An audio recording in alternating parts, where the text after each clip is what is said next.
Assalamu alaikum grade 5. I'm Sabah Ijaz and I'm back with another science lesson. आज हम chapter number 9 में sounds के बारे में फर्दर डिस्कशन करेंगे. So let's go to the board. So if you remember, हमने पिछले lesson में बात की थी साउंड्स के दो बहुत इंपॉर्टेंट फिनोमेनास के बारे में. पहला था echoing, दूसरा था reverberation. और उसके अलावा हमने डिस्कस किया था इकोलोकेशन को भी.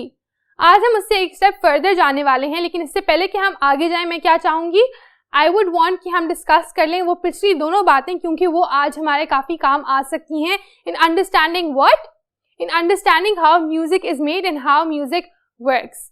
सो टू बिगिन विद, सबसे पहले do you remember what echoing meant? So echoing is basically the bouncing back of sound. जब साउंड जो है वो वापस आपके पास आती है, आप एक ही साउंड को बार बार सुनते हो, तो वो क्या होती है? echoing या फिर आवाज का गूंजना. However, reverberation क्या थी कि जब एक ही साउंड को आप बहुत देर तक सुनते रहते हो because of a large empty room, तो फिर क्या होता है? That is called reverberation and not echoing. उसमें जो साउंड है वो बाउंस बैक नहीं कर रही है, वो कंटिन्यू कर रही है. तो ये मेजर डिफरेंस था दोनों चीजों में. फिर हमने बात की थी कि डिफरेंट सर्फेसेस जो होती हैं वो echoing को और reverberation को अलग तरह से इफेक्ट करती हैं. जैसे echoes जो होते हैं वो सिर्फ किन सर्फेसेस पे बेहतर होते हैं? हार्ड, फ्लैट और स्मूथ सर्फेसेस पे. जबकि रेवर्बरेशन के लिए भी आपको कर्व या सॉफ्ट ऑब्जेक्ट्स की जरूरत होती है जो कुछ साउंड को रिफ्लेक्ट कर देते हैं और कुछ साउंड को अब्सॉर्ब कर लेते हैं. So now that we have a fair idea of what echoing is and what reverberation is, let's discuss music and how it's made. Making music. Music is a collection of different sounds, but can all sounds be considered music? Example, cow mooing or car horns. Cow mooing or car horns. So what is our question here? हम कह रहे हैं कि music क्या है? It is a collection of sounds. Collection यानी बहुत सारी चीजों को जब आप मिला लेते हो तो उनकी एक कलेक्शन बन जाती है, और साउंड्स की कलेक्शन को हमने क्या नाम दे दिया? म्यूजिक का. लेकिन फिर वो कह रहे हैं कि क्या हर साउंड जिसकी कलेक्शन होती है, क्या वो हम उसको म्यूजिक कह सकते हैं? Can every sound be called music? जैसे अगर आप बहुत दफा हॉर्न बजाओ गाड़ी का, तो वो भी तो एक साउंड ही का कलेक्शन है. अगर आप काउ जो है उसकी आवाज सुनो, which is called mooing, even that is a sound and it's in the form of a collection. However, can we call all of that music? Is every sound music? अगर आपकी स्कूल बेल जो है वो continuously ring करती है, can you call that music? No, you can only call certain sounds music, and let's read how. Music is when something that vibrates causes something else to vibrate. When something that vibrates causes something else to vibrate. Music basically तब होता है जब कोई एक चीज अगर vibrate करे तो अपनी वाइब्रेशन से दूसरी चीज को भी वाइब्रेट करवाए. आपको याद होना चाहिए कि वाइब्रेशंस क्या होती हैं? The constant movements of particles और any object, right? So over here we are saying कि जब किसी एक चीज के वाइब्रेट करने से दूसरी चीज भी वाइब्रेट करती है, तो हम कहते हैं कि इस तरह से म्यूजिक प्रोड्यूस होता है. This second object also amplifies the sound. Amplify basically उसकी इंटेंसिटी को बढ़ा देना, उसको बेहतर कर देना. तो फॉर एग्जाम्पल, अगर मेरे हाथ वाइब्रेट करते हैं और उससे मार्कर भी वाइब्रेट करता है, so that is not a form of music because इनकी साउंड्स नहीं प्रोड्यूस हो रही. लेकिन अगर इनकी साउंड्स प्रोड्यूस हो रही होती तो फिर ये म्यूजिक होता. But what we are saying is कि एक ऑब्जेक्ट की वाइब्रेशन से दूसरा ऑब्जेक्ट वाइब्रेट करता है, और फिर वो दूसरा ऑब्जेक्ट जो वाइब्रेट करता है, इट ऑल्सो एम्पलीफाइज यानी improves the sound. Can you plug a guitar string to produce a sound? अब वो क्या कह रहे हैं कि अगर आप हाथ में सिर्फ एक गिटार स्ट्रिंग पकड़ लो, do you know what a guitar is? If not, then you can look at the picture above. So, if you use a guitar, अगर आप गिटार का सिर्फ और सिर्फ स्ट्रिंग निकाल लो, पूरा गिटार आपके पास ना हो और आप सिर्फ स्ट्रिंग को एक दोस्त से कहो कि इसको जरा प्लग करना, इसको खींचना, so do you think sounds will produce? Do you think you can make music? You definitely cannot. Why not? Let's go to the next board to find out. Over here we discuss कि आखिर guitar जो है वो फिर किस तरह से music produce करता है. अगर आपके स्ट्रिंग को खींचने से बगैर गिटार के म्यूजिक प्रोड्यूस नहीं होता, तो फिर गिटार के अंदर जब वो स्ट्रिंग होती है तब उससे म्यूजिक प्रोड्यूस क्यों होता है? It will only make a sound if you attach it to a sound box. Guitar के साथ जो पूरा उसका स्ट्रक्चर होता है wooden, that is a sound box, and उसके बगैर वो स्ट्रिंग जो है वो म्यूजिक प्रोड्यूस नहीं करता. क्योंकि होता क्या है कि जब आप उस स्ट्रिंग को पुल करते हो या उस पर मूवमेंट करते हो तो वो वाइब्रेट करता है. उसके वाइब्रेट करने से दूसरा ऑब्जेक्ट कौन सा वाइब्रेट करता है? फिर वो wooden sound box. The string will make the sound box vibrate. The particles inside the sound box vibrate at the same frequency as the strings. Frequency का कॉन्सेप्ट साउंड में होता है कि साउंड्स की डिफरेंट फ्रीक्वेंसीज होती हैं। High sound की ज्यादा फ्रीक्वेंसी, लो साउंड की कम फ्रीक्वेंसी। फ्रीक्वेंसी का मतलब बेसिकली ये होता है कि एक सेकंड में साउंड कितनी वेव्स प्रोड्यूस कर रहा है। जितनी ज्यादा वो वेव्स प्रोड्यूस करेगा उतनी फ्रीक्वेंसी हाई होगी, और जितनी कम वो वेव्स प्रोड्यूस करेगा उतनी ही फ्रीक्वेंसी कम होगी। तो यहाँ पर हम कह रहे हैं कि जब आप स्ट्रिंग को वाइब्रेट करते हो या अपने हाथ से खींचते हो, हिलाते हो, so what happens, it makes this sound box vibrate. वो जिस साउंड बॉक्स के साथ अटैच हुआ है वो उसको हिलाता है, उसको वाइब्रेट करवाता है। And then when the sound box vibrates, तो साउंड बॉक्स के अंदर क्या है, सॉलिड पार्टिकल्स, और फिर वो वाइब्रेट किस तरह से करते हैं, वो तेजी से वाइब्रेट करते हैं ऑन द सेम फ्रीक्वेंसी जिस पे आपका स्ट्रिंग वाइब्रेट कर रहा था। तो आपके साउंड बॉक्स के पार्टिकल्स और आपकी स्ट्रिंग की फ्रीक्वेंसी ऑफ वाइब्रेशन बिल्कुल सेम हो गई है, and that is how a sound is produced. The wood of the guitar helps to amplify this sound. वहां पर जो वुड है साउंड बॉक्स की, उसका दूसरा काम क्या था कि वो साउंड को एम्पलीफाई यानी उसको ऊंचा करके और क्लियर और बेहतर करके आप तक पहुंचाती है।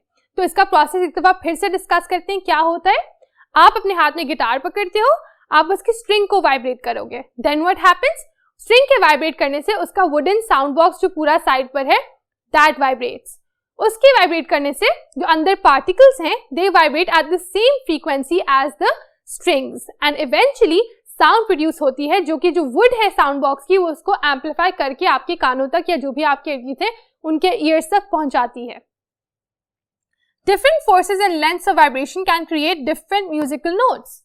Now there's also another interesting concept, वो क्या है कि आप अलग अलग म्यूजिकल नोट्स, यानी आपने सुना होगा ये सिंगर बहुत हाई नोट गा रहा है, लो नोट गा रहा है, वो फ्रीक्वेंसी के हिसाब से होता है। तो अब हम क्या बात करें, हम कह रहे हैं कि आप उस फ्रीक्वेंसी या उस म्यूजिकल नोट को चेंज किस तरह से करते हो अपने इंस्ट्रूमेंट के साथ। आप उसको चेंज करते हो बाय चेंजिंग द लेंथ और द फोर्स। अब होगा क्या कि अगर आपका स्ट्रिंग है, आप उस पर ज्यादा जोर से उसको खींचोगे या प्लग करोगे तो आपकी फोर्स ज्यादा है, उससे भी आपका नोट जो है वो बदल जाएगा। और अगर आप उसकी लेंथ को चेंज करोगे यानी स्ट्रिंग को ज्यादा लंबा या ज्यादा छोटा कर दोगे तो उससे भी आपकी साउंड और उसकी फ्रीक्वेंसी पे फर्क पड़ेगा। Which is why you can change the musical note by simply changing the length और द फोर्स ऑफ वाइब्रेशंस। तो वाइब्रेशंस किस फोर्स की हैं, वाइब्रेशंस किस लेंथ की हैं, ये दोनों चीजें मैटर करती हैं। फोर्स यानी शिद्दत और लेंथ यानी लंबाई या जितना उनकी लेंथ है। For example in a guitar, strings can be held down at different points to change the length. अब वो फिर से उस गिटार की एग्जाम्पल को अंदर ले आए। ये एक डिफरेंट पॉइंट है जो हर इंस्ट्रूमेंट, हर साउंड के लिए यूज होता है कि आप लेंथ और फोर्स को चेंज करते हो तो आपकी म्यूजिकल नोट की वाइब्रेशन भी चेंज होती है। अब हम अगर उसको गिटार की एग्जाम्पल में इनकॉर्पोरेट करें तो हम क्या कह रहे हैं, हम कह रहे हैं कि स्ट्रिंग्स जो होते हैं गिटार के, जो साथ लगे हुए होते हैं, उनको अगर आप अलग जगह से पकड़ लो, आपने पहले बिल्कुल बॉटम से पकड़ा हुआ है, फिर आप उसको ऊपर से पकड़ लो तो उसकी लेंथ आप चेंज कर रहे हो। अगर आप उसको बिल्कुल नीचे से पकड़ोगे तो उसकी लेंथ ज्यादा होगी, अगर आप उसको ऊपर से पकड़ोगे तो उसकी लेंथ छोटी हो जाएगी। और जैसे आप उसकी लेंथ चेंज करोगे वैसे क्या होगा, आपके म्यूजिकल नोट की वाइब्रेशन की फ्रीक्वेंसी भी चेंज होगी, आपको अलग अलग आवाजें आएंगी डिपेंडिंग ऑन आपकी लेंथ क्या है for the string. Let's go to the second board and see कि आप गिटार में और क्या क्या चेंजेस कर सकते हो to change the musical note. Let's read what we have here. Strings can be tightened और लूजेंड। अगर आप में से कभी किसी ने कोई गिटार हैंडल किया है तो आपको पता होगा कि जो स्ट्रिंग्स होते हैं या आप उनको ज्यादा टाइटली बांध सकते हो या फिर उनको बिल्कुल लूजली बांध सकते हो। So you have both the options. Musicians जो है वो डिसाइड करते हैं कि उन्हें किस तरह की साउंड चाहिए अपने गिटार से, और उस हिसाब से वो या तो स्ट्रिंग को बहुत टाइटली बंद कर देते हैं या फिर बिल्कुल लूजली बंद कर देते हैं। So that is another way जिसमें आपने फोर्स ऑफ वाइब्रेशंस को चेंज किया, जिसकी वजह से आपकी साउंड जो है वो डिफरेंट हो गई। थर्ड पॉइंट है, strings can be placed in different positions in relation to the sound box. Now what does that mean? That means कि आप strings की position को भी change कर सकते हो कि sound box के साथ आपने इनको कहाँ पर attach किया है, front में, side पे, horizontally, vertically। आप जैसे जैसे इनकी position change करोगे वैसे वैसे आपकी sound और उसके notes जो हैं वो change होते रहेंगे। तो क्या तीन तरीके हो गए?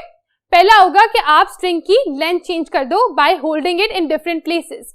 कभी नीचे से पकड़ लिया, कभी ऊपर से पकड़ लिया स्ट्रिंग को। In that manner what will you be able to do? You will be able to change the length of the string. दूसरी बात हम क्या कर रहे हैं, हम कह रहे हैं कि आप उसके स्ट्रिंग को या टाइटली बांध लो या लूजली बांध लो।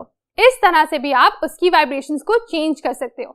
और तीसरी बात क्या है कि आप स्ट्रिंग्स की पोजीशन को चेंज कर दो। कि वो साउंड बॉक्स की कहाँ पे अटैच हुई हुई है। आप उनकी पोजीशन को जैसे जैसे बदलोगे वैसे वैसे ही आपके म्यूजिक के नोट्स भी बदल जाएंगे। Let's read further. All instruments work in the same way. अब ये तो थी गिटार की एग्जाम्पल जो हमने थॉरली इस लेक्चर में डिस्कस की है, लेकिन म्यूजिक बजाने के लिए जितने भी हमारे पास ऑब्जेक्ट्स होते हैं उनको हम इंस्ट्रूमेंट कहते हैं। तो सारे इंस्ट्रूमेंट्स इसी तरह से काम करते हैं कि एक ऑब्जेक्ट की वाइब्रेशन से दूसरा ऑब्जेक्ट वाइब्रेट करेगा और फिर दूसरा ऑब्जेक्ट जो है वो साउंड को एम्पलीफाई भी करेगा। आइए नीचे हम एक एक्टिविटी पढ़ लेते हैं दैट यू कैन डू और that you can actually just think about to understand कि अच्छा ये साउंड किस तरह प्रोड्यूस हो रही है। Get a musical instrument.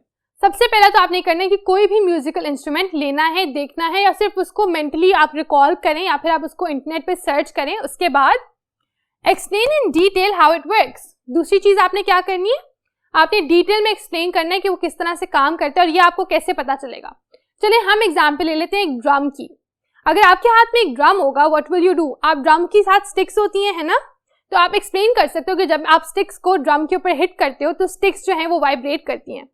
उनके वाइब्रेट करने की वजह से आपका जो ड्रम है वो भी वाइब्रेट करेगा और फिर क्योंकि ड्रम वाइब्रेट करेगा तो उसके अंदर के पार्टिकल्स जो हैं वो बिल्कुल स्ट्रिंग्स के साथ इक्वल फ्रीक्वेंसी पे मूव करेंगे, वाइब्रेट करेंगे। And then what will happen? How are different sounds made with this instrument? अब वहां पर साउंड तो प्रोड्यूस होगी बिकॉज स्टिक्स की वाइब्रेशन से आपने ड्रम को वाइब्रेट करवाया एंड देन ड्रम की वाइब्रेशन से जब पार्टिकल्स वाइब्रेट करेंगे तो a sound will get produced which will be music. लेकिन उसके अंदर आप डिफरेंट साउंड कैसे बना सकते हो? आप अपनी स्टिक्स की लेंथ को छोटा या बड़ा कर सकते हो। आप अपनी स्टिक्स को जिस पोजीशन से आप उनके ऊपर ड्रम के ऊपर हिट करोगे आप उसको भी चेंज कर सकते हो। आप अपनी स्टिक्स की फोर्स को चेंज कर सकते हो कि आप कितने जोर से या कितने आहिस्ता से उसको हिट कर रहे हो अपने ड्रम के ऊपर। So in all these ways what are you doing?